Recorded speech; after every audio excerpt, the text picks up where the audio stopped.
Cosmoshock. 2026년 인류는 처음으로 우주의 생명을 보지 못했다. 느꼈다. 지구에서 124광년 떨어지는 사자 자리에 완전히 바다로 덮인 행성이 있다. 그리고 100억 달러짜리 망원경이 방금 그것의 냄새를 포착했다. 바다 냄새, 해변에 사면 얼굴을 들이는 그 냄새, 지구에서 오직 하나만이 만들어내는 냄새, 물속에 살아있는 세포들. 과학자들은 36시간 동안 침묵했다. 그러다 한 명이 동료에게 세 단어를 썼다. 바다가 있다. 숨쉬고 있다. 이것이 K218b다. 지금부터 들을 이야기는 이 세기의 가장 중요한 이야기가 될 수 있다. 은하에는 2천억 개의 별이 있다. 대부분은 태양과 같지 않다. 대부분은 적색 외성이다. 작고 어둡고 난폭하다. 경고 없이 폭발하고 방사선으로 행성을 태우고 광분거리 내의 모든 것을 살균한다. 적색 외성의 폭발은 몇 분 만에 태양 폭발 1000개의 힘을 초과할 수 있다. 적색 외성에는 생명이 있을 수 없다고 20세기 교과서는 썼다. 너무 신경질적인 별, 너무 호전적인. 그 주변의 어떤 행성도 타버린 돌이다. 교과서는 틀렸다. 2015년 죽어가는 케플러. 수천 개의 외계 행성을 인류에게 보여주고 그 당시 두 번째 임무를 살아가던 망원경이 그런 별 하나를 바라보고 있었다. K218. 평범하고 어둡고 지구에서 214광년 떨어진 은하 규모로는 울타리 너머의 이유. 33일마다 무한가 지나간다. 무한가 큰 것. 지구의 2.5배 넓이, 8.5배 무게. K218b라 이름 붙여지고 8년 동안 잊혀진다. 왜 잊혀지는가? 2015년에는 더 많이 볼 토구가 아직 없었기 때문이다. 질량은 안다. 크기도 안다. 거주 가능 구역이 있다는 것도 안다. 물이 이론적으로 액체 상태일 수 있는 별로부터의 거리. 그게 다다. 케플러의 목록에는 이미 수백 개의 슈퍼 지구들이 있다. 일상. 통계. 아무도, 정말 아무도 사자 자리의 이 작은 점이 10년의 주인공이 될 것이라고 예상하지 못했다. 케임브리지, 나사, ESA 복도에서 이 이름이 속삭일 것이라고. 과학자들이 이 때문에 밤잠을 못 자고 학회에서 쉰 목사래로 논쟁할 것이라고. 이를 위해선 새로운 눈이 필요했다. 케플러가 볼 수 없던 것을 볼 수 있는 눈. 은하에는 2천억 개의 별이 있다. 대부분은 태양과 같지 않다. 대부분은 적색 외성이다.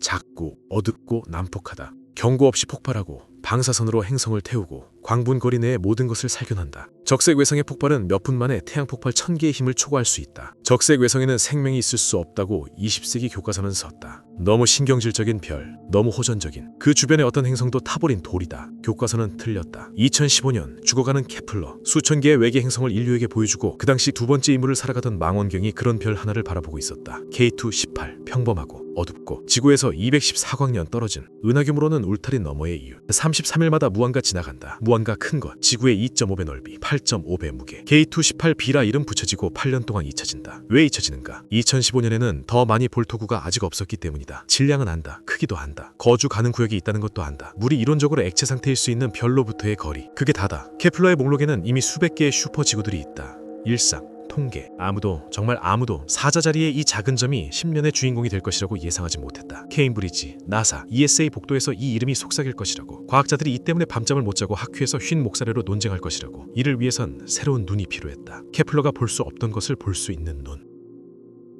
메탄 있었다. 이산화탄소 있었다. 수소, 대기에 많이 있어야 할 암모니아 없었다. 이미 이상하다. 이미 긴장하게 만든다. 암모니아는 가장 단순한 분자 중 하나로 그런 환경에서 쉽고 대량으로 형성되어야 한다. 그 부자는 신호다. 뭔가 그것을 제거하고 있다. 뭔가 녹이고 있다. 아니면 뭔가 형성 자체를 막고 있다. 하지만 그 다음 데이터에서 또 다른 신호가 발견됐다. 약하다. 망원경 감도의 한계에 너무 희미해서 잡음으로 무시할 수 있었을 것 같다. 이것이 어떤 분자인지 몰랐다면 다이메틸 설파이드. 이 단어를 기억하라. 왜냐하면 천문생물학자가 다이메틸 설파이드를 들을 때 베토벤 제9교향곡의 첫 음표를 듣는 피아니스트와 같은 일이 일어나기 때문이다. 지구에서 이 분자를 만드는 것은 하나뿐이다. 생명이다. 더 구체적으로 해양식물성 플랑크톤, 우리 행성의 바다를 떠다니는 조개의 미세세포들이 매년 수십억 톤의 다이메틸 설파이드를 방출한다. 그것이 해안에 다가갔을 때 처음 깊은 숨을 쉬면 얼굴을 때리는 바다 냄새다. 소금이 아니다. 해조류도 아니다. 요오드도 아니다. 그것은 공기에 녹아있는 생명의 숨결이다. 지구에는 DMS를 상당한 양으로 생성하는 알려진 비생물학적 과정이 없다. 화산도 번개도 암석의 화학도 아니다. 오직 세포들만이. 그리고 이 분자를 아마도 제임스 웹이 지구에서 124광년 떨어진 행성에서 맡았다. 2025년 4월 팀은 업데이트된 데이터를 발표했다. DMS 신호가 강해졌다. 또 다른 관련 분자, 다이메틸 이산화물이 추가됐다. 지구에서도 생명이 그것을 만든다. 과학자들은 우리는 외계인을 찾았다고 말하지 않았다. 그런 말에는 너무 신중하다. 그들은 말했다. 생물학적 킹호가 일치하는 징후가 감지됐다. 인간의 언어로 번역하면 우리는 방금 낯선 바다의 냄새를 맡았다. 그리고 그 바다는 아마도 살아있다. K21b는 어떻게 생겼는가? 아무것도 아닌 것처럼. 태양계에는 이와 비슷한 것이 없다. 지구가 아니다. 너무 크다. 해왕성도 아니다. 너무 작다. 목성도 아니다. 조성이 다르다. 이것은 과학자들이 불과 몇 년 전에 고안한 아름다운 단어로 이름 붙인 세 개 부류의 대표다. 하이시안 행성, 영어 수소 하이드로진과 바다 오션에서 지구보다 2.5배 큰 구를 상상하라. 단 한 조각의 육지도 없다. 산도 없다. 섬도 없다. 해변도 없다. 대륙도 없다. 수백 킬로미터 깊이의 하나로 이어진 바다. 너무 깊어서 이 바다의 바닥에는 돌이 아니라 엄청난 압력 아래 지구에서는 본 적 없는 이색적인 얼음 형태로 변한 물이 있다. 물 위에는 수소와 헬륨으로 이루어진 쫀쫀한 따뜻한 대기. 표면의 기압은 지구 바다의 바닥처럼, 하지만 온도는 온화하다. 하늘은 파랗지 않다. 수소 대기는 첨가물이 있어 어떤 기체와 에어로졸이 층에 떠다니느냐에 따라 초록빛, 비누빛, 노란 오렌지색으로 빛날 수 있다. 이 바다 위의 태양은 우리 태양이 아니다. 적색 외성이다. 짙은 적색으로 거대하고 하늘의 반을 차지한다. 태우지 않는다. 데운다. 조용한 방의 벽난로처럼. 행성은 별을 한쪽 면으로 향하고 있다. 한쪽에는 영원한 붉은 낮, 다른 한쪽에는 영원한 밤. 그 사이에는 별이 지평선 바로 위에 멈춰 지지도 뜨지도 않는 어스민지대, 영원한 새벽. 물의 표면은 아마도 실내 온도 20도, 30도. 지구의 열대처럼 부드럽다. 따뜻하다, 짜다, 깊다. 끝이 없다. 이것은 오직 공상 속에서만 존재해야 할 세계다. 하지만 바로 우리 위에 있다. 124광년 떨어진 현실로. 그리고 아마도 비어있지 않다. 하지만 과학은 신앙이 아니다. 과학은 매번의 발견 이후 찬물을 끼얹는다. 2025년 4월 발표 몇 주 후 과학 프리프린트 아카이브에 반론들이 등장했다. 그들은 악의가 없다. 아무도 상처 주려 하지 않는다. 그들은 과학을 과학으로 만드는 것을 하고 있다. 재검증한다. 반론 하나, 다이메틸 설파이드 신호가 약하다. 같은 제임스 웹 데이터를 다른 통계 알고리즘으로 처리하면 사라진다. 잡음과 구별할 수 없게 된다. 신뢰 수준은 물리학에서 발견 선언에 필요한 5시그마가 아니라 겨우 3시그마. 이는 약 3%의 우연일치 가능성을 의미한다. 신호가 아예 없을 수도 있다. 안개 속에서 형체로 착각한 그림자일 수도 있다. 반론 둘, 다이메틸 설파이드는 생명 없이도 얻을 수 있다. 2024-2025년에 세계 여러 연구실이 실험 결과를 발표했다. 수소에 황을 조금 넣고 자외선으로 쬐면 다이메틸 설파이드 분자가 저절로 형성된다. 생명 없이, 세포 없이, 단순한 화학으로. 지구에서는 드물지만 K218b의 조건에서는 지속적으로 작동했을 수 있다. 반론 셋, 가장 가혹한 것. K218b가 아예 바다 행성이 아니라면 수소 하늘 아래에 따뜻한 물이 아니라 수천 도에 녹아있는 마그마가 있다면, 우리가 바다라고 생각한 것이 사실은 녹은 암석의 바다라면, 이 이야기 전체가 거기에 생명이 있기를 너무나 바랐기 때문에 생명 없는 물질 덩어리에 투영한 우리의 환상이라면, 2025년 말 과학 커뮤니티는 심각한 분열 상태에 빠졌다. 일부는 말한다.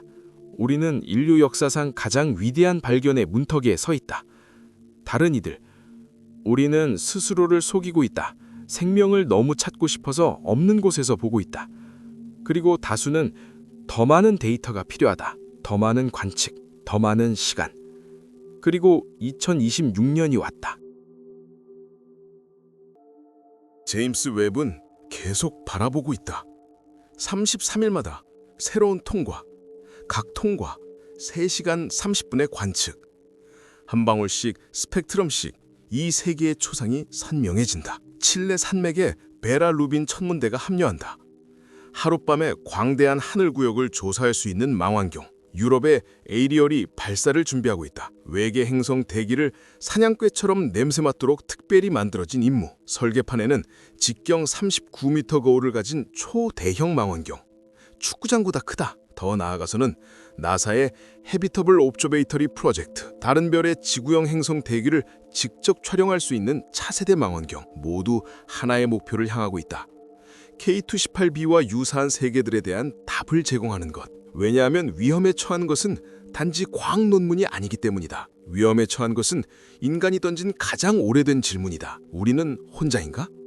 그리고 2026년 역사상 처음으로 이번 10년 안에 답을 할 수 있는 기회가 있다. 천년 후가 아니다. 먼 미래가 아니다. 아마도 이번 10년이 끝나기 전에. 이것은 수사적 표현이 아니다. 지금 이것을 듣는 동안 전 세계 천문대들이 바로 지금 일하고 있는 실제 일정이다. 124광년 거리에서 살아있는 행성과 죽은 행성을 어떻게 구별하는가? 한 분자, 아무 의미 없다. 둘, 이미 흥미롭다. 조합, 모든 것을 의미할 수 있다. 지구에서 외부에서 보면 대기에 이상한 것이 있다. 산소와 메탄이 공존한다. 하지만 공존해서는 안 된다. 화학적으로 수천 년 안에 서로를 태워버려야 한다. 마치 불붙인 성냥과 열린 휘발유통이 방에 있는데 아무것도 일어나지 않는 것 같다. 둘 다 있다면 무언가 지속적으로 그것들을 보충하고 있다는 의미다. 지구에서 이 무언가는 생물권이다. 식물과 식물성 플랑크톤이 산소를 만든다. 미생물, 동물, 화산이 메탄을 만든다. 하지만 화산과 지질학만으로는 지구의 메탄 수준을 설명하기 부족하다. 생명이 필요하다. 화학은 평형에 도달하지 못하는데 생명이 끊임없이 그것을 깨뜨리기 때문이다. 불균형은 생명의 친필 서명이다. 지문이다. 스펙트럼에 남기는 서명이다. K2-18B에서 바로 그것을 찾고 있다. 메탄이 있다. 이산화탄소가 있다. 있어야 할 암모니아가 없다.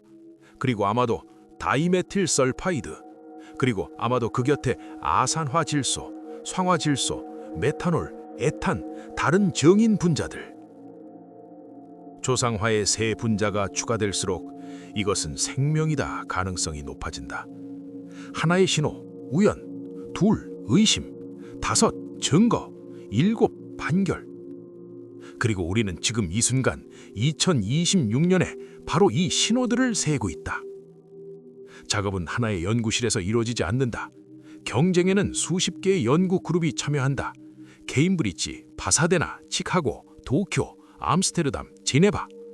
각 팀은 자신의 모델, 자신의 해석, 자신의 의심을 가지고, 그리고 모두가 33일마다 붉은 별 앞을 지나가는 작은 빛점 하나를 바라보고 있다. 2, 3, 5년 후에 과학자들이 기자회견에 나와서 새 단어를 말하는 것을 잠시 상상해보라. 우리는 생명을 찾았다. 지적인 것이 아니다. 문명이 아니다. 초록 외계인도 아니다. 그냥 생명, 미생물, 단세포, 우리가 절대 눈으로 볼 수 없는 붉은 하늘 아래 낯선 바다를 떠다니는. 무엇이 바뀔 것인가? 모든 것이. 내일이 아니다. 뉴스에서가 아니다. 정치에서가 아니다. 인간의 내부에서. 왜냐하면 그것은 다음을 의미하기 때문이다. 생명은 우연이 아니다. 40억 년 전에 지구에서 한 번 일어난 고유한 재난이 아니다. 생명은 규칙이다. 자연 법칙이다. 물과 에너지와 시간이 있는 곳이면 어디서나 시작되는 우주적 배경 과정이다. 은하는 사막이 아니다. 은하는 거주하고 있다. 끝에서 끝까지. 수조개의 낯선 하늘 아래 수조개의 미생물 바다. 밤에 보는 모든 별은 아마도 누군가의 보이지 않는 바다의 태양이다. 그리고 이것은 또한 페르미 역설, 유명한 그들은 어디 있는가 질문이 첫 번째 답을 얻는다는 것을 의미한다. 생명은 어디에 있다. 하지만 거의 항상 단순하게 남는다. 미시적으로. 지능의 문턱을 넘지 못한 채. 그리고 넘은 재들은 너무 드물어 그들 사이에는 수백만 광년의 공허가 있다. 이것은 왜 전파 망원경이 70년 동안 우주를 듣고 아무도 듣지 않는지를 설명한다. 아무도 없어서가 아니라 생명, 그것은 표준이다. 하지만 지능, 그것은 거의 기적이다. 하지만 가장 중요한 것은 다른 것이다. 40억 년 동안 우리 행성은 어둠 속에 외로운 불볕이었다. 우리는 밤하늘을 올려다보며 거기에 다른 누군가가 있는지 알지 못했다. 책을 쓰고 라디오 신호를 보냈고 탐사건을 쏘았다. 침묵. 하지만 이제 아마도 답을 들을 것이다. 단어의 형태로가 아니라 라디오 신호의 형태로도 아니라 냄새의 형태로, 우리에게 124년 동안 날아온 빛의 스펙트럼 속 분자들의 형태로 우리는 더 이상 혼자가 아니다. 이 문장은 인간을 영원히 바꿀 것이다. 하지만 만약 아니라면? 5년 후 데이터가 다른 모습을 보인다면? 다이메틸 설파이드가 화학임이 밝혀진다면? 바다가 없다면? K218b가 아름답지만 죽은 행성, 돌들의 끝없는 갤러리에 또 다른 돌임이 밝혀진다면? 이것이 실패인가? 아니다. 교훈이 될 것이다. 혹독하지만 필요한. 우리는 진짜 신호와 가짜를 구별하는 법을 배울 것이다. 희망의 매력에 굴복하지 않는 법을 배울 것이다. 더 현명해지고 더 날카로워지고 탐색에서 더 가차없어질 것이다. K218b가 죽은 것으로 밝혀지더라도 살아있는 세계를 찾는 법을 가르쳐줄 것이다. 빛을 발하기 때문이 아니라 우리가 어디서 틀렸는지를 보여주기 때문에 등대가 될 것이다. 과학에서의 모든 실수는 위로 가는 계단이다. 모든 아니오가 우리를 예스에 가까이 데려간다. 그리고 우리는 계속 나아갈 것이다. 다음 별로, 다음 행성으로, 다음 스펙트럼으로, 다음 기회로. 왜냐하면 우리는 멈추지 않는 종이기 때문이다. 눈을 감아라. 위에는 오래된 와인빛 하늘, 낮고 무겁고 거의 움직이지 않는 별의 느린 붉은 빛이 가득하다. 별은 몇 시간, 며칠, 몇 달 동안 하늘에 매달려 있다. 행성이 한쪽 면을 향하고 있기 때문에. 구름들은 주황색 촘촘하고 천천히 흐른다. 여기 공기가 지구보다 짙은 것 같다. 아래에는 물, 바다가 아니다. 무한한 물이다. 수백 킬로미터 깊이로. 행성의 돌로 된 해까지 물. 깊어질수록 어두워진다. 깊어질수록 조밀해진다. 어느 깊이에서는 압력 아래 물이 지구에선 본 적 없는 이색적인 얼음 형태로 변한다. 이 얼음은 돌바닥에 두꺼운 맨틀로 놓여 있다. 파도는 거대하고 느리고 거의 무솜이다. 중력은 지구보다 강하고 각 파도는 살아있는 존재처럼 표면을 굴러간다. 천천히, 장엄하게. 지구의 폭풍이 만드는 거품이 없다. 여기 공기는 다르고 밀도가 다르고 규칙이 다르다. 그리고 이 물 속에 무언가가 있다. 물고기가 아니다. 고래가 아니다. 산호가 아니다. 훨씬 더 오래된 무언가. 따뜻한 어스름 속을 떠다니며 수소를 숨쉬고 황을 먹는 수조개의 작은 세포들. 짐락들, 표면의 막들, 킬로미터에 걸쳐 뻗어있는 군집들. 아무도 본 적 없고 아마도 영원히 보지 못할 조류의 느린 춤들. 그들은 우리가 바라보고 있다는 걸 모른다. 그들은 우리가 존재한다는 걸 모른다. 그들은 자신들의 하늘 너머에 다른 하늘들이 있다는 걸 모른다. 자신들의 붉은 것 외에 다른 별들이 존재한다는 걸 모른다. 자신들의 바다 외에 다른 행성들이 있다는 걸 모른다. 공기에서 자신들의 분자를 발견하고 믿지 못해 굳어버린 지성이 존재한다는 걸 모른다. 그냥 살고 있다. 40억 년 전 지구 바다의 첫 번째 미생물들이 살았던 것처럼. 공룡이 있기 전, 나무가 있기 전, 첫 번째 물고기가 육지로 기어 나오기 전. 우리는 거기 절대 갈 수 없다. 124광년. 우리의 어떤 로켓도 도착 수백만 년 전의 먼지가 될 거리다. 빛조차 한 세기 이상 걸려간다. 우리는 이 물에 손을 담글 수 없다. 이 파도를 사진 찍을 수 없다. 이 하늘을 우리 눈으로 볼 수 없다. 하지만 알 수 있을 것이다. 그리고 그것도 접촉의 한 형태다. 124년 전 오늘 제임스 웹의 거울에 떨어진 빛이 자신의 별을 떠났다. 지구에서는 1901년이었다. 빅토리아 여왕이 막 서거했다. 아직 비행기가 날지 않았다. 라이트 형제는 2년 후에 하늘로 올라갈 것이다. 아무도 다른 별들의 행성이 있다는 것을 알지 못했다. 아무도 우리 은하 너머에 다른 은하들이 있다는 것을 알지 못했다. 아인슈타인은 아직 상대성 이론을 쓰지 않았다. 빛은 이미 여행하고 있었다. 이 빛은 124년 동안 우리를 향해 여행했다. 조용히, 천천히, 멈추지 않고. 제1차 세계대전을 지나쳐, 제2차 세계대전을 지나쳐, 가가린의 비행을 지나쳐, 달 착륙을 지나쳐, 베를린 장벽 붕괴를 지나쳐, 인터넷의 탄생을 지나쳐 날아갔다. 이 모든 것을 관통하며 무관심하게, 무음으로 지구에 아무도 존재를 의심하지 않았던 메시지를 담고서. 그리고 그 안에는 아마도 우리 종의 역사에서 가장 중요한 소식이 적혀 있다. 우리는 아직 끝까지 읽지 못했다. 우리는 편지를 손에 쥐고 있다. 천 몇 줄이 보인다. 거기에 둘 중 하나가 적혀 있다. 당신은 혼자가 아니다. 또는 더 찾아라. 어느 문장이 진짜인지 아직 모른다. 하지만 어느 날 밤, 1년 후일 수도 10년 후일 수도 케인브리지, 파사데마 또는 도쿄의 어떤 과학자가 노트북을 열 것이다. 제임스 웹의 새 데이터를 볼 것이다.